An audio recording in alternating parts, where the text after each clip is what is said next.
कहते हैं कि जब तक आधी आबादी यानी महिलाएं विकसित नहीं होंगी तब तक विकसित भारत की कल्पना नहीं की जा सकती है।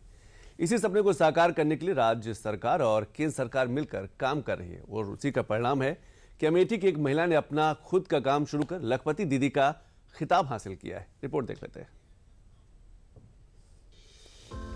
पहले जलती है आग, फिर चढ़ता है उस पर उम्मीदों का पतीला।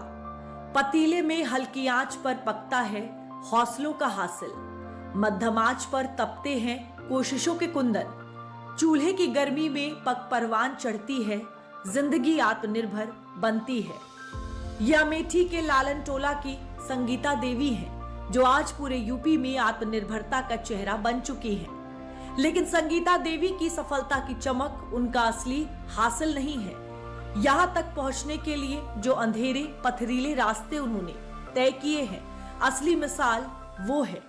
क्योंकि ग्रामीण महिलाओं के लिए मदद आर्थिक भी जरूरी है और आत्मविश्वास के स्तर पर भी। और जब देश का प्रधानमंत्री देश की महिलाओं के साथ खड़ा होता है तो आत्मविश्वास आसमान हो जाता है। जब किसी बहन की कमाई बढ़ती है तो परिवार के पास खर्चने के लिए पैसे भी ज्यादा जुड़ते हैं। यानी एक बहन का भी लखपति दीदी बनना पूरे परिवार का भाग्य बदल रहा है। संगीता देवी के पास फ्रूट प्रोसेसिंग से पॉलिटेक्निक की डिग्री थी, लेकिन रोजगार की डगर नहीं, हौसला था। लेकिन मदद का हाथ नहीं। ऐसे में संगीत देवी के सपनों को डूबने से बचाया पीएम मोदी के विजन ने, जिसके दम पर यूपी दुनिया का सबसे बड़ा स्टार्टअप केंद्र बना है। जब समूह में हम लोग जुड़े तो हम लोग को पहले 15,000 RFI आया, फिर उसके बाद वो हम लोग को 1,10,000 रुपए अलग से मदद हुई। हमने अपना CC भी करवाए हैं 3 लाख का। उसके जरिए से हम अपना काम, व्यवसाय, रॉ मटेरियल, कच्चा माल वगैरह लाना, महिलाओं को भी काम बताना और साथ में पैकेजिंग वगैरह सारी समस्या का समाधान उसी माध्यम से हुआ। पीएम सूक्ष्म खाद्य उद्यन योजना यानी PMFME योजना की लाभार्थी हैं संगीता देवी। PMFME योजना के तहत संगीता देवी को 4,30,000 का लोन मिला।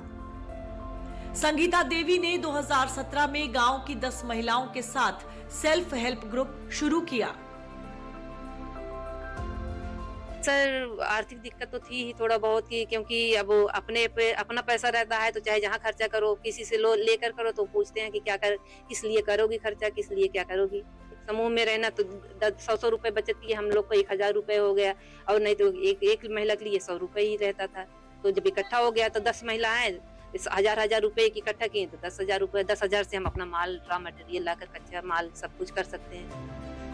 सेल्फ हेल्प ग्रुप के जरिए संगीता देवी को सरकार से मदद भी मिली और साथ ही महिलाओं से हिम्मत भी। अमेठी के करीबी जिले प्रतापगढ़ में आंवले की पैदावार बहुत होती है। संगीता देवी ने आंवले के उत्पादों का काम शुरू करने की योजना बनाई। शुरुआत में घर घर जाकर आंवले के उत्पादन की बिक्री शुरू की। इस आगाज को अंजाम तक पहुंचाने के लिए जरूरी थी एक बड़ी पूंजी, लाखों रुपया, जिससे मशीनें आ सके, ताकि न सिर्फ संगीता देवी का आत्मनिर्भर होने का सपना पूरा हो सके, बल्कि उनके साथ की महिलाएं भी हौसलों की सवारी करें। इसमें PMFME योजना बड़ा गेम चेंजर साबित हुई। ये योजना महिलाओं की आत्मनिर्भरता की फैक्ट्री बन गई है। योजना 29 जून 2020 को आत्मनिर्भर भारत अभियान के तहत शुरू की गई। योजना में व्यक्तिगत इकाइयों, FPO, उत्पादन सहकारी समितियों और SSG यानी सेल्फ हेल्प ग्रुप को सहायता दी जाती है। इसके अलावा योजना में ब्रांडिंग और डिस्ट्रीब्यूशन में भी सरकार मदद करती है। अब तक योजना के तहत पूरे देश में 11,501 करोड़ से ज्यादा के कुल 1.44 लाख से अधिक लोन दिए गए हैं। जून 2025 तक योजना के तहत 1,16,666 लाभार्थियों को ट्रेनिंग दी जा चुकी है। भारत दुनिया का सबसे युवा देश है। पीएम मोदी की कोशिश इन युवाओं को ही देश की प्रगति का ग्रोथ इंजन बनाने की है। फूड प्रोसेसिंग का सेक्टर ऐसा है जिसमें भारत के पास दुनिया में अव्वल बनने का मौका भी है और क्षमता भी। 25 लाख देश में असंगठित फूड एंटरप्राइज, 74% सूक्ष्म उद्योगों में फूड प्रोसेसिंग कितने रोजगार देता है। 66% ग्रामीण क्षेत्रों में सूक्ष्म उद्योगों का प्रतिशत, 80% घर से चलाए जा रहे सूक्ष्म उद्योग। सेल्फ हेल्प ग्रुप, महिला बचत गटों के रूप में आप जो काम कर रहे हैं उससे आपका सशक्तिकरण, आर्थिक सशक्तिकरण तो हो ही रहा है, परिवार की स्थिति भी सुधर रही है।